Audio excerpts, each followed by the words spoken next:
Hello guys, magandang araw sa inyo lahat dyan at kumusta po kayo, no? Sana ay nasa mga mabuti ho tayo mga kalagayan guys. Ayan. So this is Laking Davao once again and welcome back to my channel guys.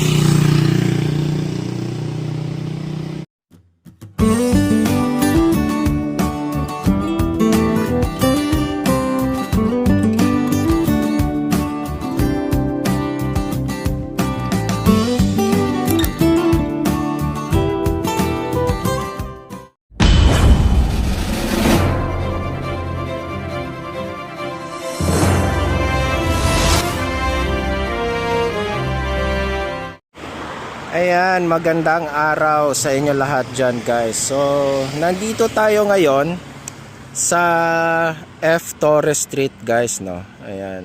At pinuntahan natin itong isa sa mga projects na gagawin dito ay ito ngang kung saan itatayo tong Landers Superstore Davao guys. Ayan.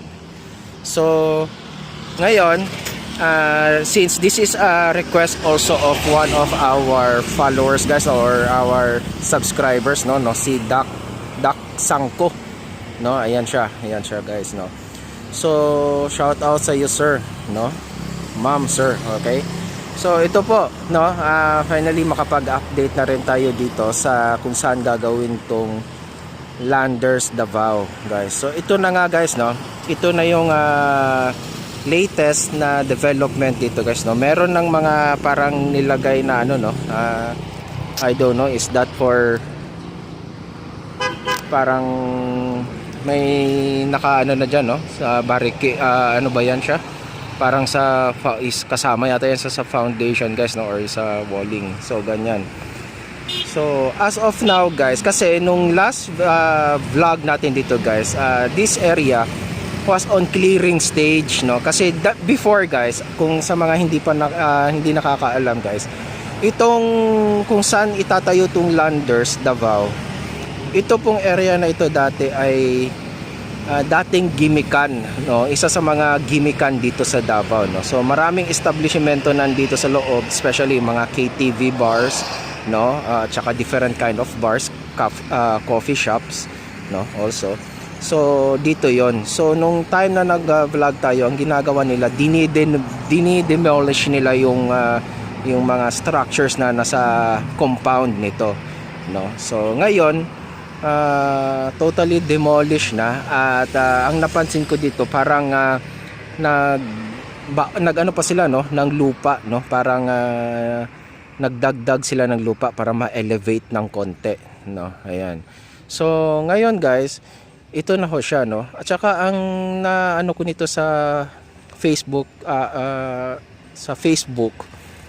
ang latest na ginawa dito, I think 2 to 3 weeks ago, naglagay, no, parang may nilagay silang something formula sa mga kung saan itatayo yung mga itong tawag nito, yung sa kanilang sa foundations, no. Ayan, no, parang naglagay sila ng something in pesticide or what, no, para before they will start the foundation works, no. Ayan.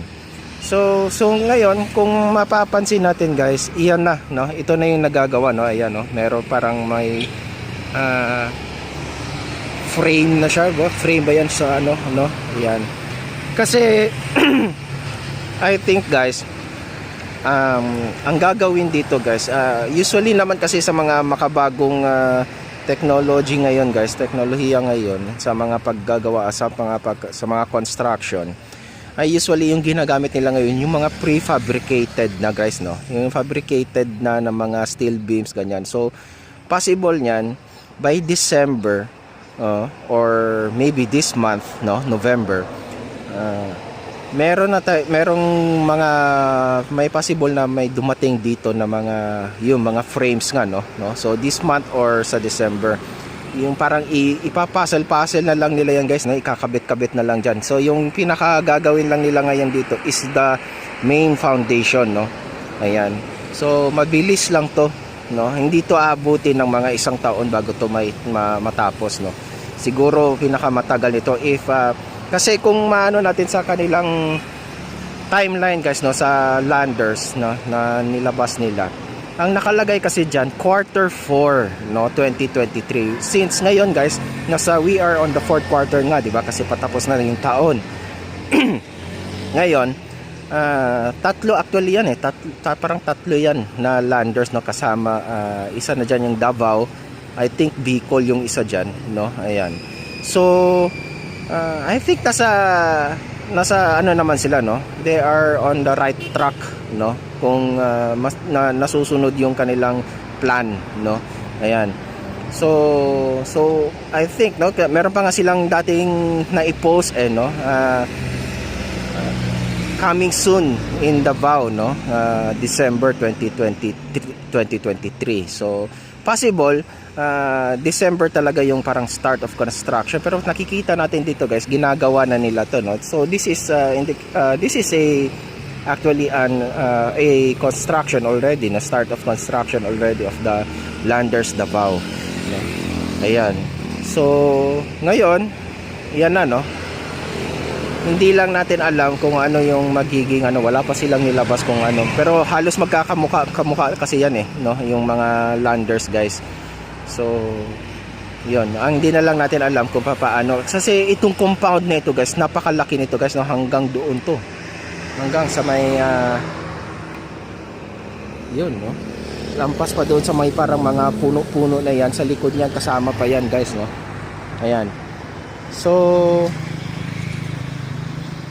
I think ito naman ang magiging ano nito guys is the car park, no. Yun yung pinakamalaki talaga dito siguro, kasi nga 'di ba, since yung katulad yung nangyari sa Matina guys, sa SNR dito sa Davao, isa sa malaki rin yung SNR.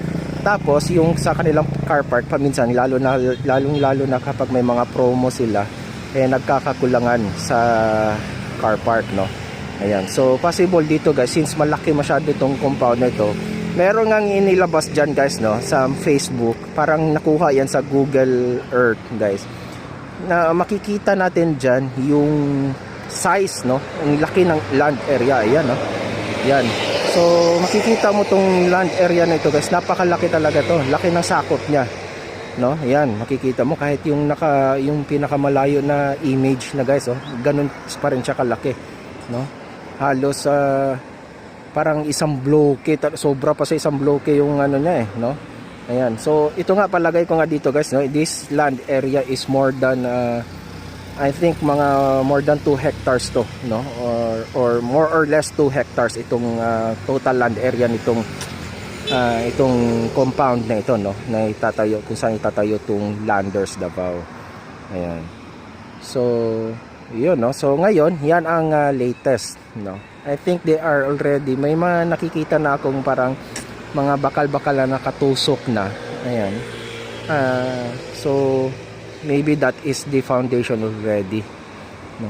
So yun lang, mabilis lang yan guys, no, kasi ganun na nga yung mga style ngayon ng pagko-construct, no, yung parang mga fabricated beams, no, tapos parang papasal-pasal, tsaka pagka ano na yan, tsaka na sila magwo-walling, mabilis na lang naman yan, no, magwo-walling, tapos maglalagay na lang yan sila ng mga cladding nila. Ayan, tapos then good to go, no, parang ganun na, magfo-flooring na lang yan sa loob.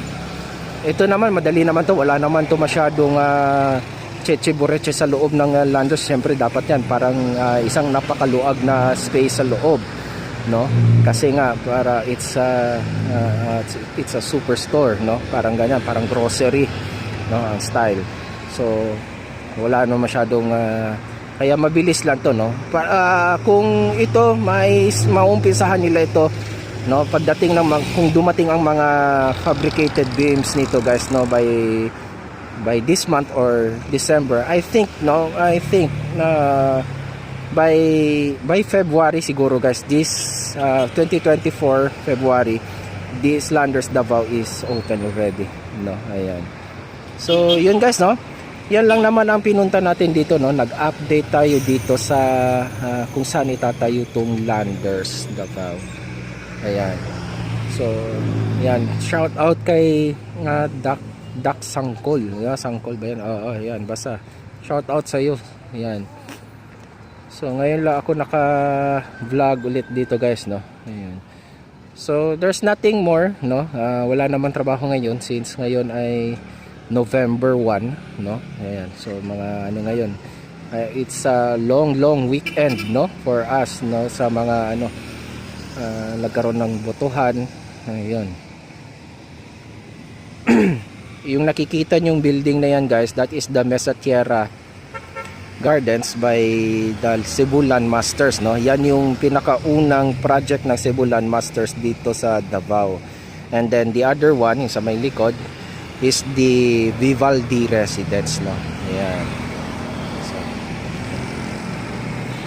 So ito guys, no. Ayan.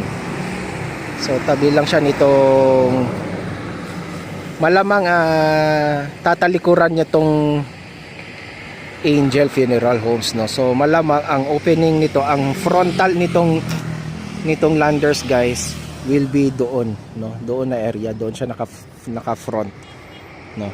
Ayan. So possible yung car park nito guys nandoon banda sa may dulo, sa kabilang side, no. Kasi malaki nga to guys, no? Hindi tayo makapag vlog doon.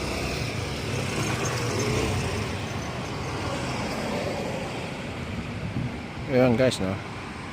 Malayo pa yan, no. Lampas pa yan siya doon sa may, actually para ang kaharap na nito guys is yung sa may Starbucks dyan, medyo lampas pa konti, no. Ayan. Malapit na siya doon sa may side ng Harana, no, or yung Sarumbanggi. Ayan. So ito, no, ito yung kanilang latest development dito guys. Ayan.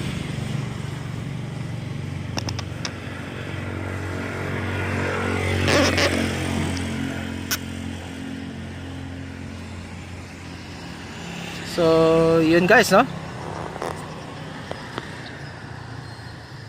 Ayan, yan yung latest pala dito. Pagka dumating na yung mga beams niyan guys, mabilis na lang yan, no. Makikita kagad natin yan, nakatayo na yan. So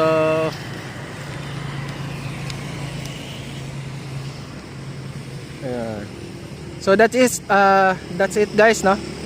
That's our vlog for today, our update for this Landers Superstore Davao, no. Ayan. So maybe pagka meron na tayo nakita dito nakatayo na, ayan, that's the time we're going to update this area again. Ayan. Ayan. So yun lang yung parang ginagawa nila ngayon, is the more works on the foundation guys. As I said, sinasabi ko sa inyo, dito sa Davao medyo nagtatagal talaga mga ang trabaho sa foundation, no. Ayan. So okay, so that's it guys. Thank you so much guys, and please like and share this video. And sa mga hindi pa nakapag-subscribe, please do so, subscribe na po kayo, and hit nyo na rin yung notification bell para naman ma-notify kayo every time I will upload a video tungkol sa mga nangyayari dito sa Davao, no, or sa Metro Davao. Ayan. So this is Laking Davao once again guys, no, updating you about this project, no, the Landers Superstore Davao. Ayan. So sa aking munting paalala sa inyo guys, no, lalo na ngayon, undas. Ayan, no. So mag-iingat po tayo, no, sa ating mga biyahe. Yung mga iba dyan na nagplano na bumiyahe, mag-outing, no. So ingat po tayo, no. Ayan. Tandaan po ninyo yung mga mahal natin sa buhay ay malamang baka kasama nyo ngayon o nasa mga pamamahayan at nag-aabang yan sa inyo hanggang kayo ay makauwi ng matiwasay guys. Okay, so take extra precautions guys, okay. Ingat lang, relax lang sa mga nagmamaneho guys, no. Relax lang, chill drive lang tayo guys. Huwag tayo masyadong nagmamadali, lalong lalo na kapag nakainom na tayo. Okay, so that's it. Thank you so much guys. God bless us all and adios.